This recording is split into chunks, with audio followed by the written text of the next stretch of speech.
بنی اسرائیل میں ایک عورت رہتی تھی جو بہت بدکار تھی۔ خدا نے اس کو حسن و جمال سے بھی نواز رکھا تھا اور وہ بدکار بھی انتہا درجے کی تھی۔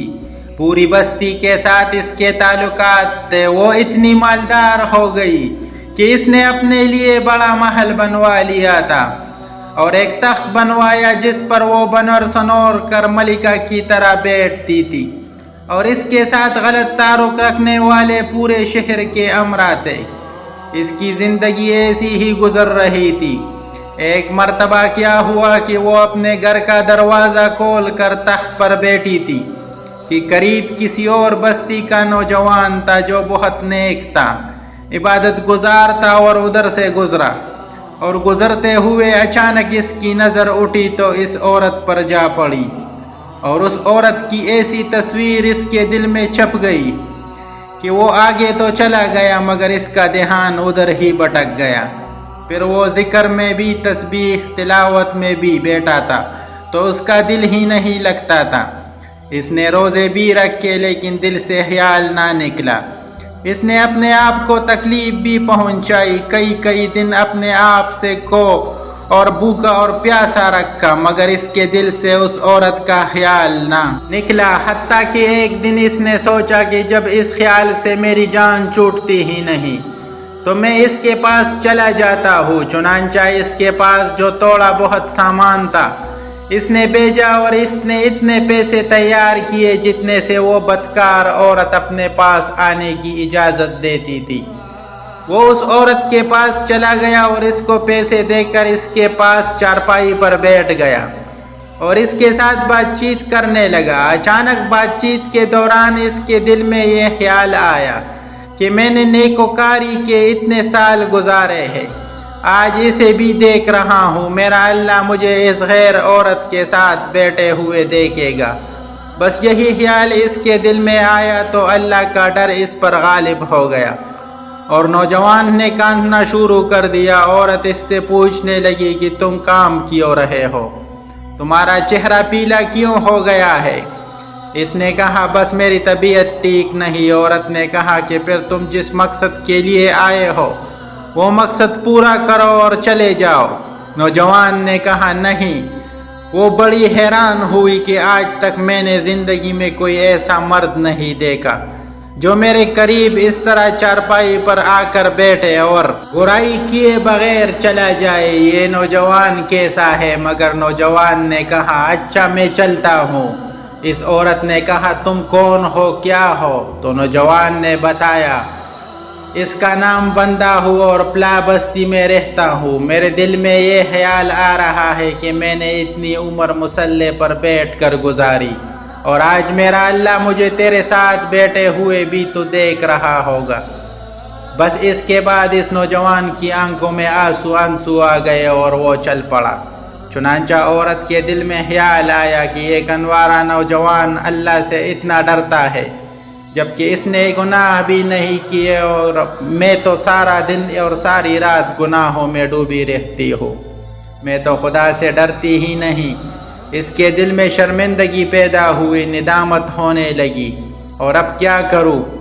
دل میں خیال آیا چلتی ہوں اور حضرت موسیٰ علیہ السلام سے پوچھتی ہوں کہ کیا میرے لیے بھی توبہ کی کوئی صورت بنتی ہے؟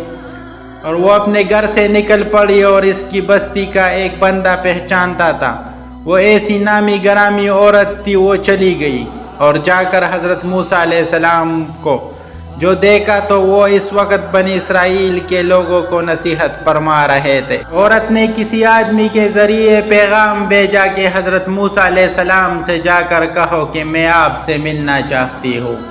اب جس کو بھی پیغام دیا وہ بھی بے وقوف تھا۔ اس نے خدا کے بندے نے سیدھا جا کر سب کے سامنے کہہ دیا حضرت آپ سے فلاں عورت ملنے آئی ہے۔ حضرت موسیٰ علیہ السلام نے نام سنا تھا۔ آپ کو بہت جلال آیا کہ لوگ کیا سوچتے ہوں گے، ایسی عورت ان سے ملنے کے لیے آئی ہے، ان کا کیا تعلق ہے اس سے؟ حضرت موسیٰ علیہ السلام نے غصے میں کہہ دیا کہ اس سے کہو چلی جائے، میں اس سے نہیں ملنا چاہتا۔ اس بے وقوف نے آ کر کہا میں نے بات کہی تو حضرت موسیٰ علیہ السلام بڑے ناراض ہوئے وہ تو بڑے خفا ہوئے تم سے، پہلے اللہ نداس تھا اور اب اللہ کے نبی بھی مجھ سے بات نہیں کرنا چاہتے، میرے لیے تو اب دنیا میں کوئی ٹھکانہ نہیں۔ وہ عورت بڑے اداس اور بوجھل قدموں کے ساتھ وہاں سے واپس آئی اور اسے سمجھ نہیں آ رہی تھی کہ وہ کیا کرے۔ اب وہ حیران تھی کہ اللہ کے نبی نے بھی مجھ سے بات نہیں کی۔ وہاں سے واپس آئی، کیا میں اتنی گہری ہوں کہ وہ بات نہیں کرنا پسند کرتی چنانچہ وہ گھر آئی اور اس نے گھر کی کنڈی لگائی۔ اس نے اپنے کسی بڑے سے سنا ہوا تھا کہ بندہ جب اپنے رب کو منانا چاہے تو اس کو چاہیے کہ اس کے سامنے سجدہ کرے، چنانچہ اسے کوئی اور طریقہ آتا نہیں تھا۔ گھر کی کنڈی لگا کر ایک جگہ اس نے اللہ کے سامنے سجدہ کیا، دل سے یہ کہہ رہی ہوگی کہ میرے تیرے سامنے جھک رہی ہوں، یا اللہ میرا کوئی نہیں تیرے سوا، پوری دنیا میں اور کوئی نجات کا راستہ نظر نہیں آتا۔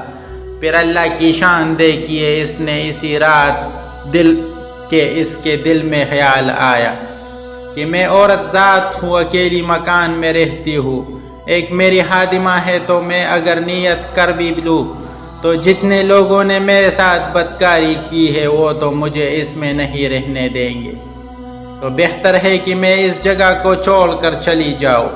اس نے فیصلہ کر لیا کہ میں یہاں سے چلی جاتی ہوں۔ اس نے اپنے آپ کو ایک سادہ سے کپڑوں میں لپیٹا تھا کہ کوئی کپڑوں کو اور حسن و جمال کو نہ دیکھے کہ یہ کون جا رہی ہے۔ پھر اس عورت نے سوچا عورت ذات ہوں، کہاں جاؤں؟ دل میں خیال آیا وہ جو نوجوان تھا، اس کے دل میں اللہ کا اتنا خوف تھا، وہ اللہ کے ڈر سے کانپ رہا تھا۔ اس بندے کے پاس چلی جاتی ہوں، کیوں نہ میں اس کی خادمہ بن کر رہ جاؤں، ممکن ہے کہ وہ مجھے نکاح میں بھی قبول کر لے۔ یہ اس بستی کی طرف چل پڑی، چنانچہ ڈھونڈتے ہوئے اسی بستی میں اس کے گھر پہنچی اور کہنے لگی میں فلاں بندے سے ملنے کے لیے آئی ہوں۔ انہوں نے کہا اس کا ذکر و عبارت تو کا معمول ہے کہ وہ کمرے سے اتنے بجے نکلتا ہے، تم انتظار کر لو۔ چنانچہ اس عورت نے کہا اچھا ہے۔ وہ انتظار میں بیٹھ گئی۔ جب انتظار کرنے بیٹھی ہوئی تھی تو اچانک نوجوان نے دروازہ کھولا اور اس کی نظر اس عورت پر پڑ گئی، وہ سامنے بیٹھی ہوئی تھی۔ جب نوجوان نے عورت کا چہرہ دیکھا تو اس کو اپنا وقت یاد آ گیا۔ وہ کون سا وقت تھا جب میں اپنے مسلح کو چھوڑ کر بلاخر اس کی چارپائی پر جا بیٹھا تھا؟ تو اس نوجوان کی دل میں خوف طاری ہو گیا اور کہ یہ میرا ایمان خراب کرنے تو نہیں آ گئی، میں نے اتنی مشکل سے اس کا تصور ذہن سے نکالا تھا۔ تو نوجوان پر اتنا خوف طاری ہوا کہ وہیں پر گر پڑا اور اس کی جان ہی چلی گئی۔ اب اس کی وفات پر گھر والے بھی رنجیدہ تھے اور اس عورت کو بھی بڑا غم تھا۔ خیر 3 دن کے بعد اس عورت نے اس کے گھر والوں کو بتایا کہ میں اس نیت سے آئی تھی، تو انہوں نے کہا کہ اس کا ایک بھائی ہے، اگر تم مناسب سمجھو تو ہم اس سے پوچھ لیتے ہیں، اگر وہ تمہارے ساتھ نکاح کر لے تو تم اس سے نکاح کر لو۔